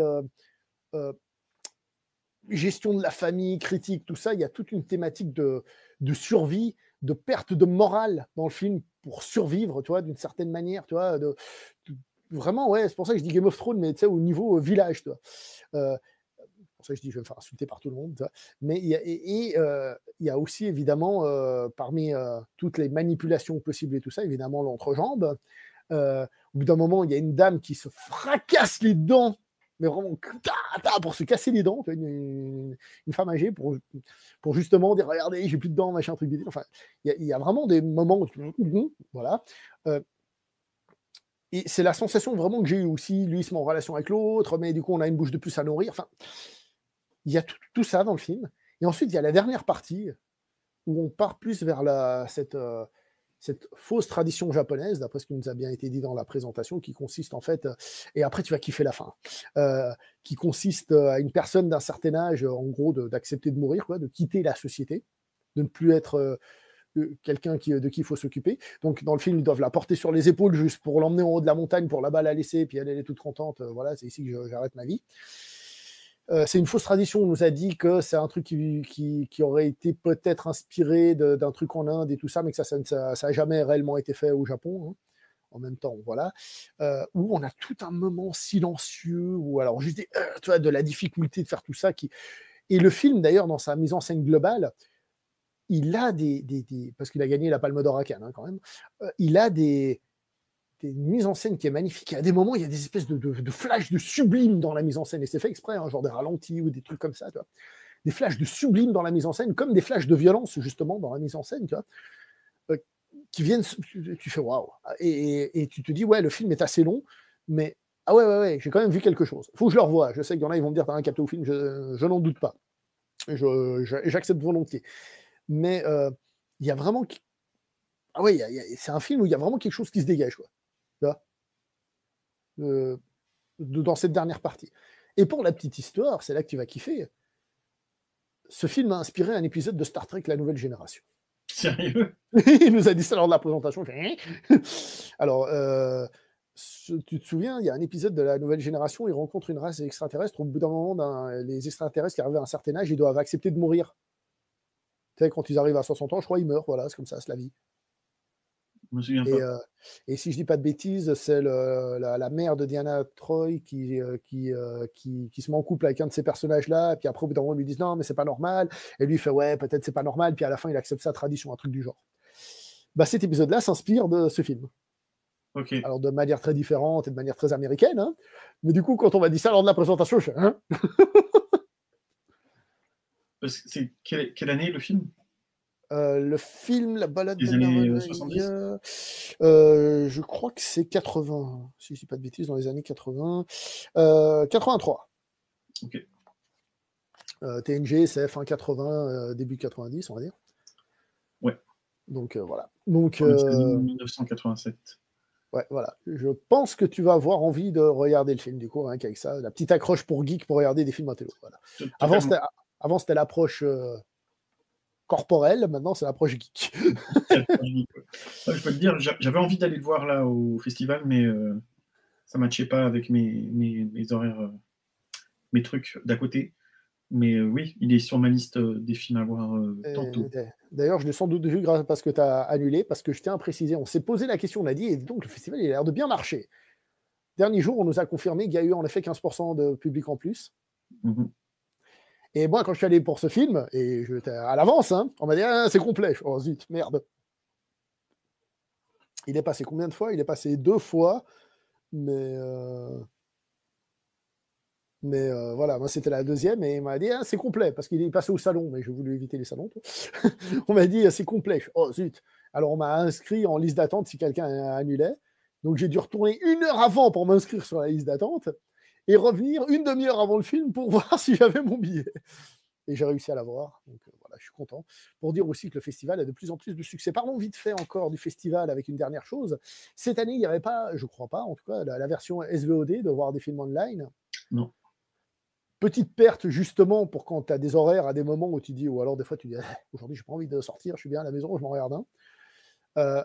Mais dans l'absolu, je trouve que c'est pas comme si c'était honnêtement, c'est une perte, mais c'est pas le truc où je me dis oh là là, qu'est-ce que j'en ai regardé, qu'est-ce que c'est dommage. Tu vois. Oui, c'est clair.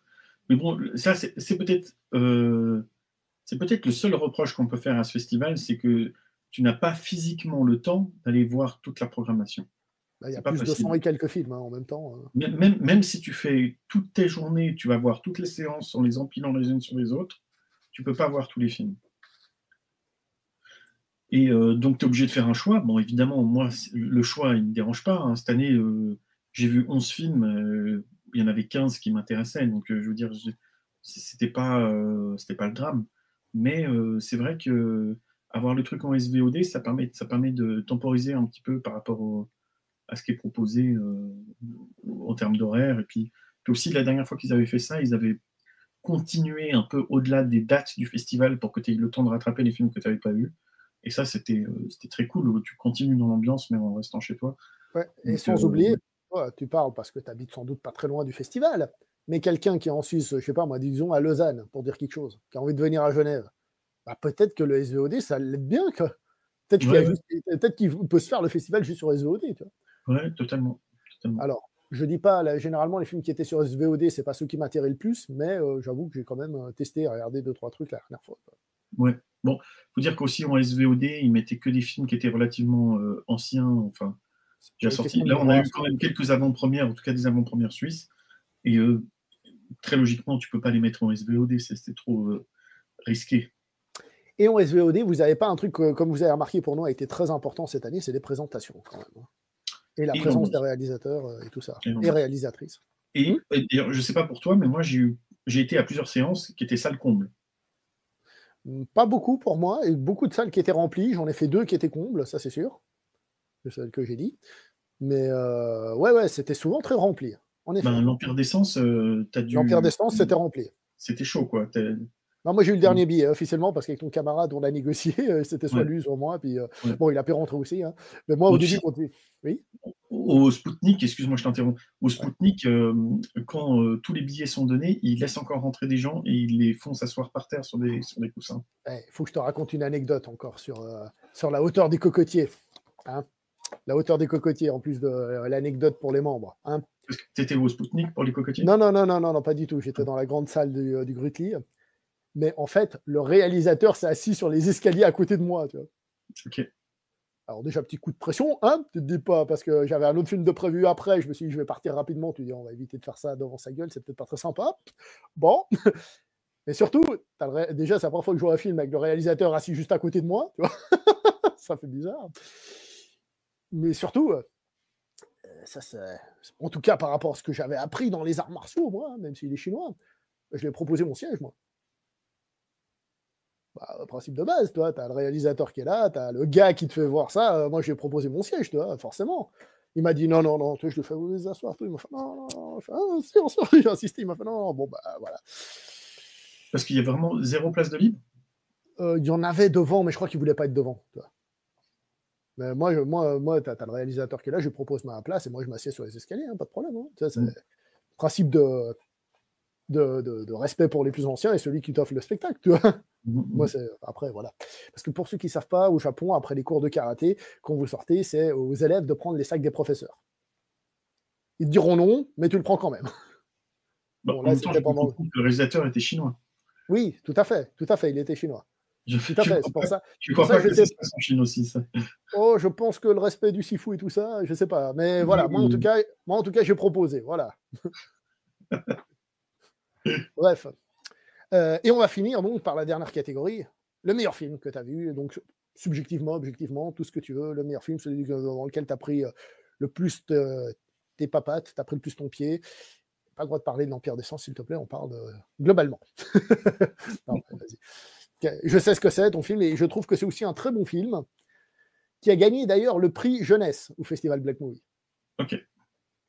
Alors vas-y, parle-nous de... Du coup, alors c'est... j'ai déjà oublié Sister Midnight. Sister Midnight, merci. J'essaie juste de retrouver la page pour dire le réalisateur. 43, Karan Kandari. Karan Kandari, exactement. Qui est donc un réalisateur dont les parents sont indiens, mais lui, il est né à Londres. Donc du coup, il n'a pas trop de culture indienne. Et il parle anglais. Hein, il ne parle aucune du langue des continents indiens. Le film se passe à Mumbai ou Bombay et il ne parle pas la langue du lieu. Le film est tourné en hindi. Voilà. Ça, c'était pour la petite mise en place. C'était une première suisse, peut-être même une première européenne. Non, il est passé à Cannes, si je ne dis pas de bêtises. Ah, il est passé à Cannes, ok. Mais donc, le 2024, je pense que là, le film est en tournée des festivals. Pour avoir parlé un tout petit peu après en off avec le réalisateur, il essaye de le distribuer dans un maximum de festivals avant en espérant que après il puisse être distribué en salle. Parce que pour l'instant, il n'a aucun distributeur. Et il disait qu'il avait bien envie de pousser en Blu-ray aussi, si c'était possible. Du coup, s'il sort en Blu-ray, moi, je me le paierai. Alors, du coup, qu'est-ce que c'est que cette histoire de film? Je ne vais pas trop raconter parce que le film, en gros, c'est... Le film commence avec un gars et une meuf qui débarquent dans leur logement juste après de s'être mariés. Très clairement, le mec vient de Mumbai, la meuf, elle vient de la campagne. Elle découvre Mumbai et elle s'en prend plein la gueule parce que Mumbai, c'est une des plus grosses villes de l'Inde, où il y a le plus d'habitants, mais où il y a tout un... C'est une overdose de sensations et de stimuli, un peu à l'image des autres grandes villes de l'Inde, hein, il faut le dire. Et donc elle se prend tout ça dans la gueule, elle a un peu de peine à s'adapter au truc, mais le film est tourné et surtout monté avec une façon qui fait que c'est très très drôle. Le couple, non seulement on voit qu'ils ne se connaissent pas, un mariage arrangé en Inde, ça tout le monde est au courant, mais aussi on voit qu'ils ne connaissent pas qu'est-ce que c'est que l'amour ou qu'est-ce que c'est que le couple, et en gros, ils n'ont pas de mode d'emploi. Et donc le film, c'est... ouais. Moi, une des thématiques que j'ai cru percevoir dans le film, c'était le manque de communication. Parce qu'à aucun moment, il n'arrive à communiquer, à parler pour essayer au moins. Toi, jamais. Oui. Même quand il y a un petit rapprochement, c'est toujours mal expliqué. Ils n'essayent pas de dire je vais pas bien parce que. Tu vois. Jamais il y a ça. Et dès qu'ils arrivent à parler, ils sont sur une autre planète l'un et l'autre. Mais ouais, totalement. Manque de communication.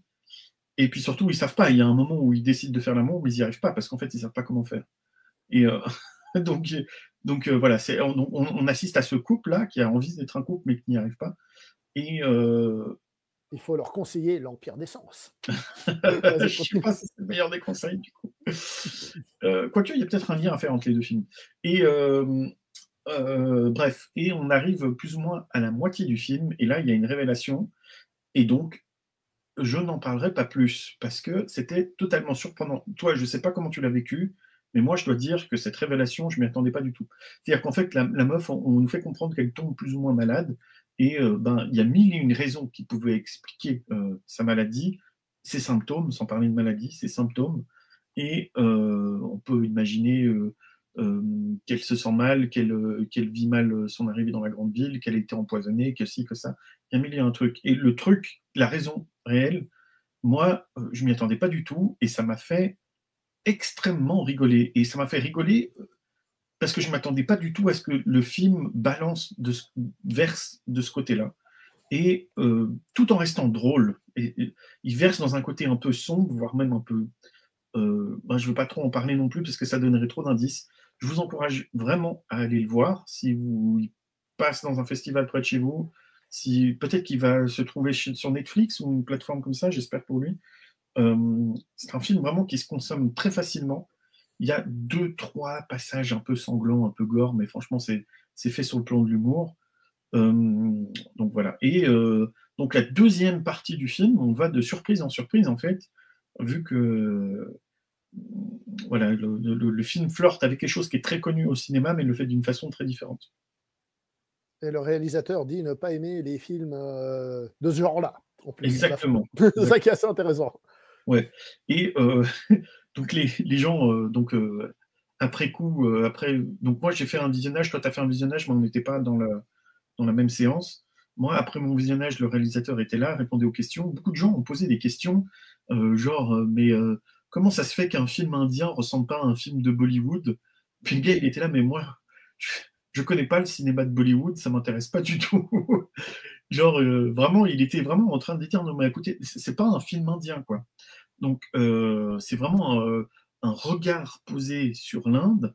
Il y a de ça, très clairement. On sent un peu en tant que touriste, moi qui ai été en Inde, quand tu débarques dans certains endroits en Inde, voire même, on pourrait dire, quand tu débarques en Inde, tu te prends le truc dans la gueule et ça peut être un peu violent. Un peu violent, je dis, ce choc dans la gueule, le choc culturel. C'est pas, les gens sont pas violents en tant que tels avec les touristes, mais il y a tellement de stimuli, d'odeurs, des trucs qui sentent bon et qui puent en même temps, des trucs beaux et de moches, de la pauvreté et de la richesse, tout ça, ça s'agglutine les uns sur les autres, avec une overdose de stimuli, il y a toujours trop, et, euh, et on sent ça dans le film. Donc il y a un côté un peu, on voit que lui, il a été en Inde pour X ou Y raison, peut-être qu'il a de la famille, peut-être qu'il avait juste envie de voyager dans le pays de ses ancêtres, et qu'il s'est pris ça en tant que touriste, comme moi, et qu'il avait envie de retranscrire ça, cette espèce d'overdose de stimuli. Très clairement, c'était un truc qu'il avait envie de mettre dans son film. Et moi, j'ai beaucoup apprécié ça. Sans parler du fait qu'en lui-même, le film est drôle. Et il pourrait être drôle s'il avait été tourné à Londres avec des acteurs londoniens. Donc, le côté Inde, je dirais, c'est une épice en plus. C'est pas l'ingrédient, c'est juste une épice qui recouvre le film. Bah, en fait, c'est pas un film indien, c'est un film d'origine indienne. Comme ça que j'appelle ça. C'est quelqu'un qui a des origines indiennes, c'est tout. Ouais, c'était un film tourné en Inde, en fait, plutôt. Oui, oui, non, mais c'est pour ça que je dis, c'est un film d'origine indienne. C'est pas un Ouais. film indien, c'est d'origine indienne. Alors, c'est marrant parce que tu as dit les gens n'ont pas dit que ça ressemblait à Bollywood. D'une certaine manière, c'est moi qui lui ai posé la question dans notre séance. Ouais. Sauf que moi, je ne lui ai pas posé la question dans le genre, ça ressemble pas à Bollywood. Parce que Bollywood, non, moi, j'ai plutôt dit c'est intéressant parce qu'au générique, en fait, au générique, au niveau des producteurs et tout ça, derrière la caméra, on n'a que des noms, on a que des noms occidentaux. Donc, je voulais savoir comment le film avait été fait et tout. Puis là, on va expliquer en gros, voilà, qu'il a été produit par c'est quoi, c'est par des Anglais et par des Écossais, et qu'en gros, bah, c'est pas un film indien en lui-même. Okay, c'est bien, parce que j'ai vu, je me suis dit, au niveau des producteurs, il n'y a pas de, les crédits, le générique, c'est pas écrit en hindi ou je sais pas quoi. Je me suis dit, j'ai eu besoin de poser la question. Mmh. Et nous, chez nous, ils ont plutôt posé des questions sur essayer de comprendre le film. Et les 3 fois, les gens ont posé la question de pourquoi les chèvres. Et ça l'a fait rire. Je ne rentre pas dans les détails pourquoi les chèvres. Et il a fait une blague, il a fait comment il a fait ça, de Geneva's God Mystery. Bref. Ouais, film recommandable, c'est un de mes préférés aussi que j'ai vu au festival, on va pas se mentir. Mhm. Et t'as aimé juste la petite parodie de Yojimbo qui te glisse au bout d'un moment? Non, Quand, quoi? à un moment donné, elle est là, elle regarde la télé, puis t'as une espèce Ah oui, oui, de oui, scène oui, de oui, film oui, japonais. totalement. Et ça, il a dit, ça vient d'aucun film, c'est lui qui l'a tourné. Ouais, ouais, ça se voit tout de suite, ouais. Oui, C'est oui, non, tellement mais ridicule, là, comme le gars, il avance et tout. oui, oui, oui, mais tu sens quand même que ça fait référence à Yojimbo, tu vois. Ouais, Moi, je ouais, me suis demandé, tu sais, ça aurait pu être une espèce de parodie à la télé, tu vois, ou un truc comme ça, hein, ça aurait ouais. pu. Mais bref, moi j'ai fait ça, j'ai fait putain, le mec, il a des bonnes refs, j'aime. Alors moi, j'ai pas ressenti Yojimbo parce que j'ai pas la ref, mais par contre, j'ai vu la critique d'un certain cinéma japonais, quoi. Je dirais pas critique, mais ouais, référence en tout cas. Pour moi, c'était une moquerie. Autant que le film lui-même, hein, l'entièreté Ouais. du film est aussi une espèce de moquerie par rapport au Alors, cinéma duquel il s'inspire. il faut comprendre que Yojimbo est une moquerie aussi, c'est une parodie, Yojimbo. Ah Il faut d'accord, bon, savoir ça. bah, je l'ai pas vu, C'est, donc du coup, voilà, bah, comme ça j'ai tu le vraiment pas verras. la ref. Je te ferai la présentation si tu veux. OK. Bonsoir, bonsoir, et bienvenue. Bon, je le fais très mal. Bref, et en fait, ce qui est assez drôle, c'est que la personne qui a posé la question sur ce film, c'est un gars qui était assis à côté de moi et qui est indien. Tu vois. Alors, quand il a posé sa question, je l'ai fait. Bonne question, ça, je kiffe. J'ai regardé, je fais bonne question, je kiffe ça. Bref, voilà. Bon, bah moi, je vais parler de mon film préféré du festival. Tu sais lequel c'est, je pense. Non, pas spécialement. Bon, si, je pense que si. Moi, c'est The Tenant. Ah oui, c'est vrai qu'on n'en a pas parlé. Bah écoute, bah, tant mieux que tu en parles alors du coup, Voilà. super. The Tenants, alors dans les sous-titres, il le traduisait, je crois, c'est les locataires ou les colocataires. Mmh. Film coréen, réalisé par une madame. Comment elle s'appelle? On va sortir son nom quand même, puisqu'on a sorti le nom de plein de personnes.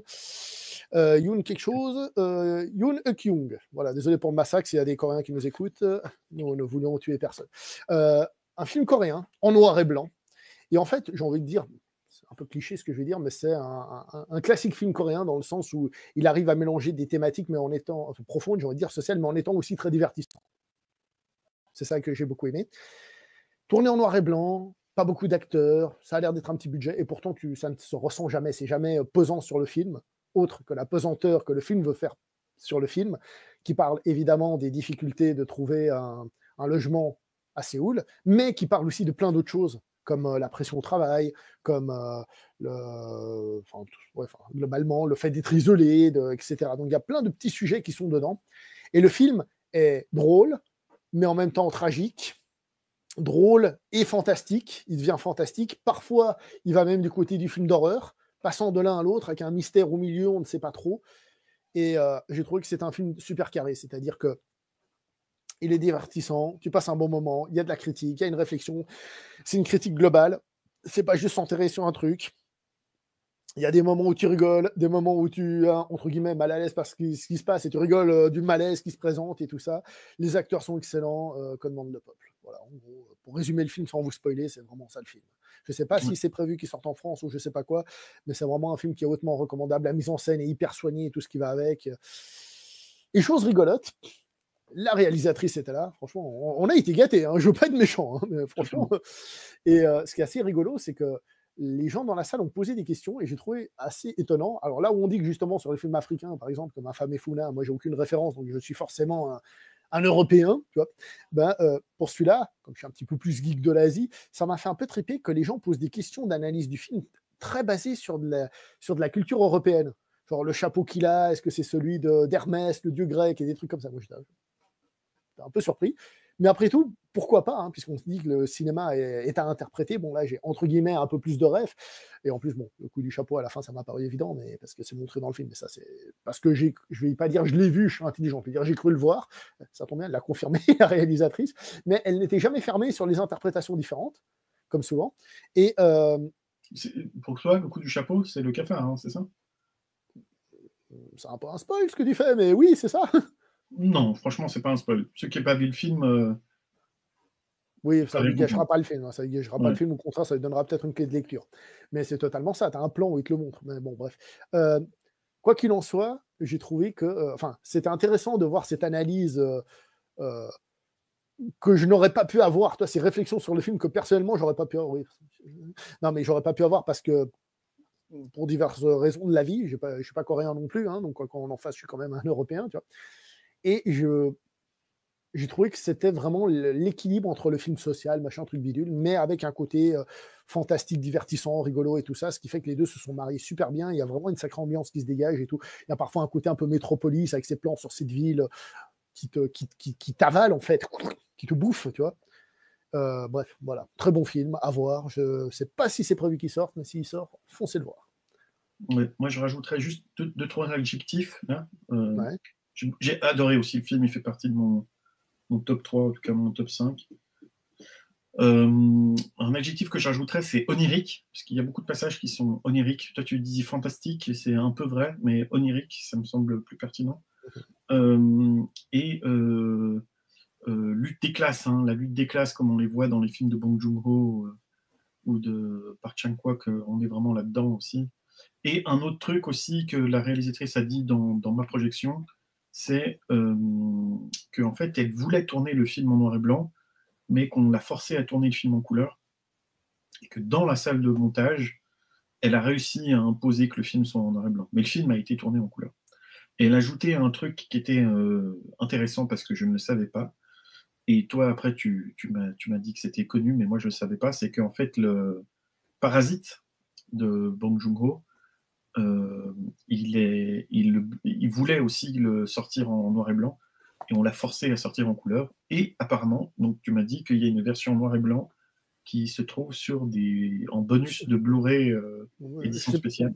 Je sais plus si c'est une édition en noir et blanc ou s'il était dans l'édition collector, mais ouais, j'ai entendu parler de la version noir et blanc. Avec le succès du film, il peut se permettre. Tu vois. Ouais. Mais je trouve intéressant parce qu'elle avait donc cette vision du noir et du blanc, mais elle l'a tourné en couleur, et c'est donc en post-prod qu'ils l'ont noir et blancisé. Et à aucun moment je l'ai ressenti, ça. Moi. Pour moi, le film, il est fait pour être en noir et blanc. Il y a beaucoup de passages nocturnes où le noir et blanc est ultra pertinent. Et il y a d'autres passages qui sont à l'intérieur de l'appartement, où ça aurait très bien pu être en couleur, avec des couleurs un peu sombres, feutrées dans les bruns. Ça aurait totalement passé. Mais en noir et blanc, ça fait du sens aussi. Surtout que vu qu'il y a quand même un côté un tout petit peu, une confrontation protagoniste-antagoniste, le noir et le blanc est vraiment ultra approprié pour souligner ça. Si tu cherches sur Google le titre du film, en rajoutant le nom de la réalisatrice, parce que des films qui s'appellent The Tenant, il y en a plein, tu tombes sur des affiches en couleur du film, avec des photos, alors, et ça te donne une image du ton des couleurs qu'elle voulait utiliser en couleur, et c'est pas mal non plus. Enfin bon, c'est rien, c'est juste un petit aperçu, mais c'est intéressant pour dire qu'en couleur, ça aurait pu être pas mal aussi. Ouais. Le noir et blanc, on le rend peut-être moins grand public, mais croyez-moi, le film en lui-même, il passe très très bien. Hein. C'est pas du tout. Peut-être on a parlé. À l'opposé de Parasite, il y aura sur une version Blu-ray la version couleur. C'est pas impossible. Bon, ça fait 1h35 qu'on parle, ça me paraît déjà très long par rapport à tout ce qu'on a dit. Est-ce que tu as un dernier mot à dire sur le festival, sur les films ? Non, non, c'était très bien. Ceux qui habitent dans la région genevoise, viendez, on est bien. Tout à fait, je suis assez d'accord. C'est une expérience. Les films ne sont pas tous grand public, mais il y en a aussi qui passent parfaitement auprès du grand public, comme les deux derniers qu'on a cités. Comme quoi, on est quand même peut-être pas le public le plus cible du festival, quand même, il faut le dire aussi. Moi, je le reconnais. Je ne suis pas le public cible par excellence du festival.